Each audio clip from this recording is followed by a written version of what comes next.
नमस्कार।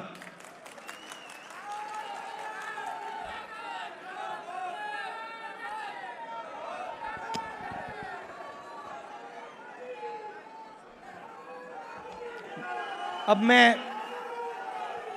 मैं 2004 से राजनीति कर रहा हूं और 21 साल हो गए। और जब मैं पीछे देखता हूं और एक प्रकार से अपनी सेल्फ एनालिसिस करता हूं,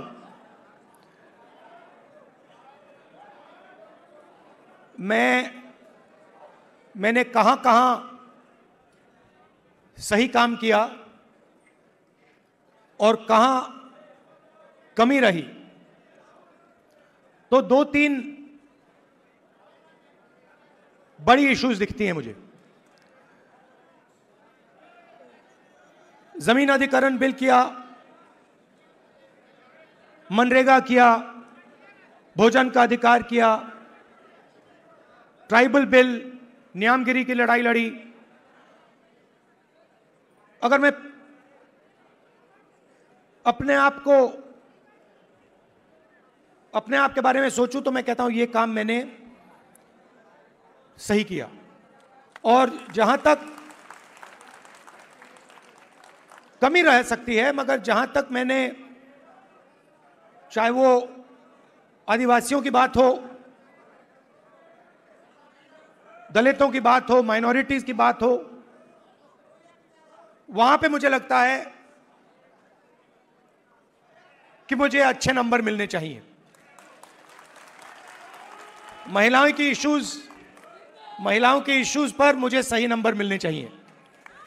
मगर अगर मैं थोड़ा पीछे को देखता हूं तो मुझे एक बात बिल्कुल क्लियर दिखती है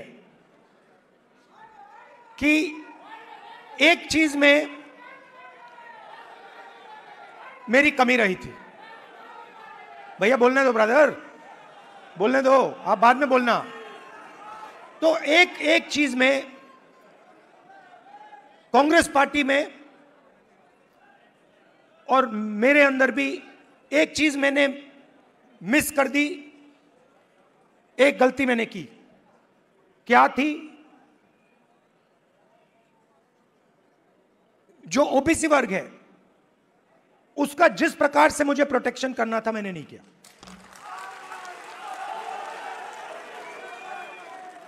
क्योंकि अगर, और इसका कारण था, आपकी जो इश्यूज थी उस समय मुझे गहराई से नहीं समझ आई। मैं स्टेज से कह देता हूं कि 10 साल पहले, 15 साल पहले जो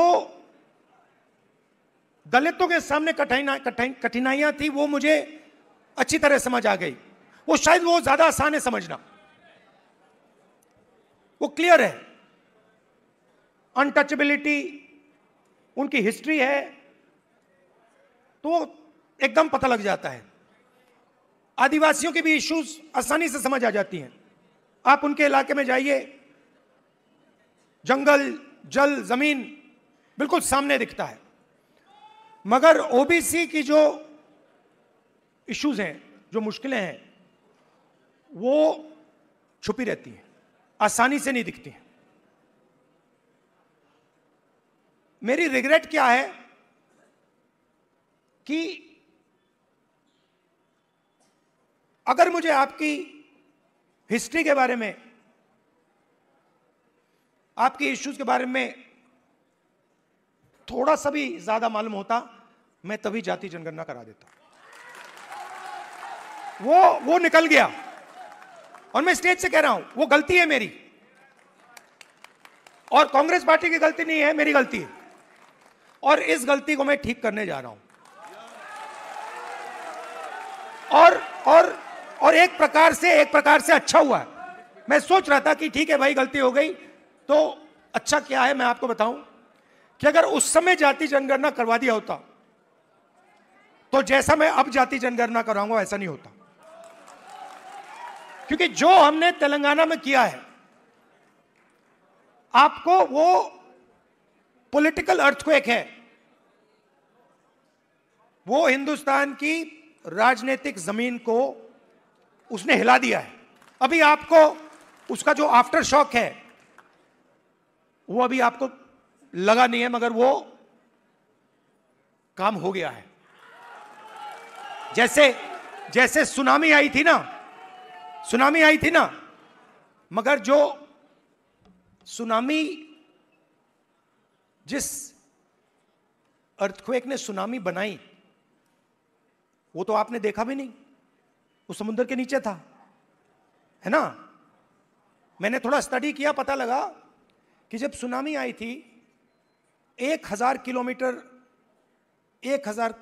किलोमीटर लंबी मतलब क्रैक जमीन में आया था, किसी ने नहीं देखा।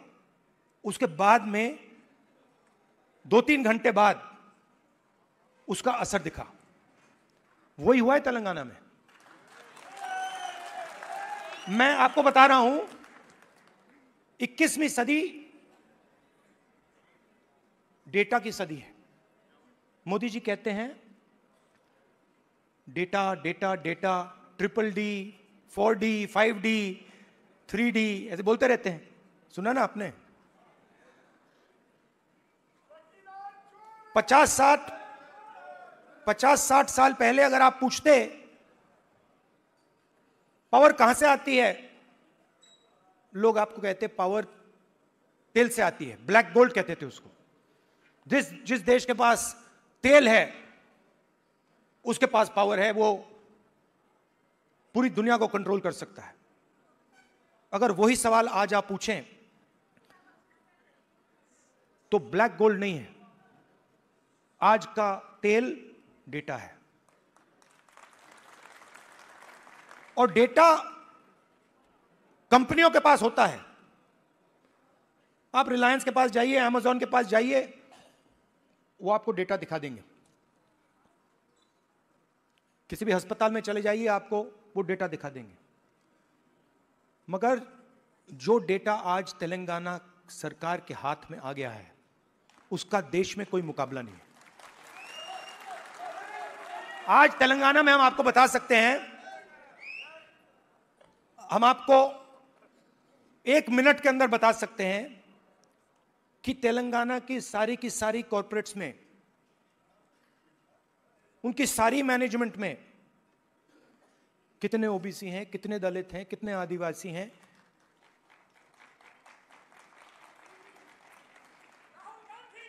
हम आपको बता सकते हैं, मैं आपको बता सकता हूं कि अगर आप तेलंगाना में कॉर्पोरेट्स के अंदर यह सवाल पूछें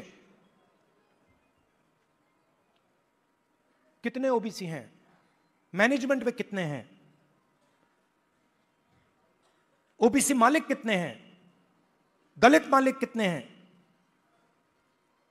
लाखों करोड़ रुपए की सैलरी मिलती है उनको। आपने मीडिया में सुना होगा 2 करोड़ का पैकेज, 3 करोड़ का पैकेज, 5 करोड़ का पैकेज, सुना ना आपने। यह आप सवाल पूछ सकते हैं, तेलंगाना में ओबीसी को कितने पैकेज मिले? 0। एक भी पैकेज ओबीसी को नहीं मिल रहा, एक भी पैकेज दलित को नहीं मिल रहा, एक भी पैकेज आदिवासी को नहीं मिल रहा है।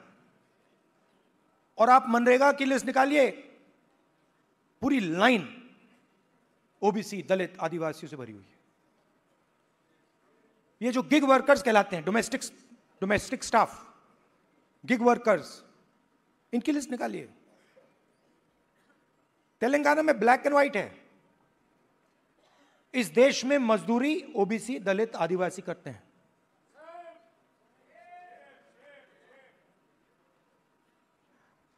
बघेल जी ने बहुत अच्छी बात बोली, उत्पादक शक्ति। मतलब देश को चलाता कौन है? देश को, उसकी, किसी भी देश को उसकी उत्पादक शक्ति चलाती है। और देश में मेन सवाल यह उठता है कि अगर उत्पादक शक्ति देश को कुछ दे रही है, भोजन देती है, औजार देती है, ये इमारतें देती हैं, तो उस शक्ति को अपने खून पसीने के लिए देश क्या देता है? मतलब आप लोग देश को बनाते हो, इमारतें आप बनाते हो, सड़कें आप बनाते हो, स्कूल आप बनाते हो, कॉलेज आप बनाते हो, अस्पताल आप बनाते हो, टेंपल भी आप बनाते हो। मेरे लिए सबसे जरूरी सवाल है, अगर आप लोग देश को बनाते हो तो इस काम के लिए देश आपको क्या देता है? आपको क्या दे रहा है आज हिंदुस्तान? प्राइवेट स्कूल, जहां पे आपको लाखों रुपए देने पड़ते हैं। प्राइवेट स्कूल किसके? आपके नहीं, ओबीसी के नहीं, दलित के नहीं, आदिवासी के नहीं। आरक्षण लूटा नहीं, आरक्षण दिया नहीं जाता है।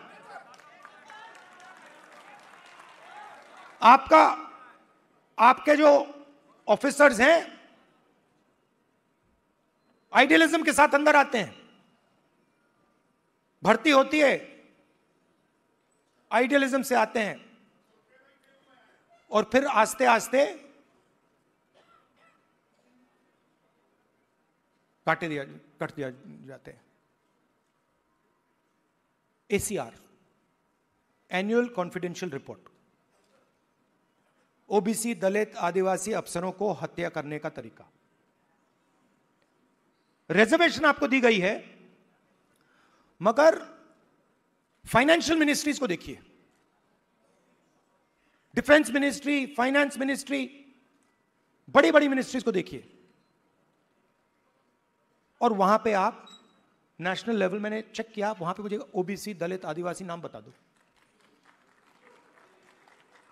मैंने मजाक किया, बजट बना, मिठाई बांटी जा रही थी, याद है आपको? हलवा बांटा जा रहा था, 11 लोग थे वहां पे, 90% आप लोग हो, 50-55% ओबीसी, 15% दलित, 9% आदिवासी, कोई नहीं वहां पे। हलवा बट रहा है, वो खा भी रहे हैं। आप प्रोडक्टिव फोर्स देश की, वो हलवा में जो चीनी गई वो आपने बनाई, वो सब आप कर रहे हो, हलवा आप बना रहे हो और खा हो रहे हैं।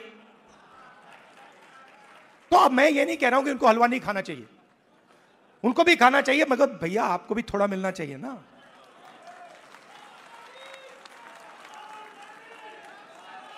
तो अब मैं आपको, आप मेरी बहन से पूछो, कभी मिलोगे तो पूछना कि अगर कभी राहुल ने किसी चीज के बारे में मन बना लिया तो उस बात को वो छोड़ेगा या नहीं छोड़ेगा, वो पूछ लो उससे। मैं नहीं छोड़ने वाला। और मैं सिर्फ जाति जनगणना की बात नहीं कर रहा हूं। देखो, आप ये मत सोचो कि मैं जाति जनगणना की बात कर रहा हूं। जाति जनगणना तो पहला कदम है। मैं जो बघेल जी ने उत्पादक शक्ति की बात की, मेरा लक्ष्य है कि उस उत्पादक शक्ति को हिंदुस्तान में रिस्पेक्ट और हिस्सेदारी मिले।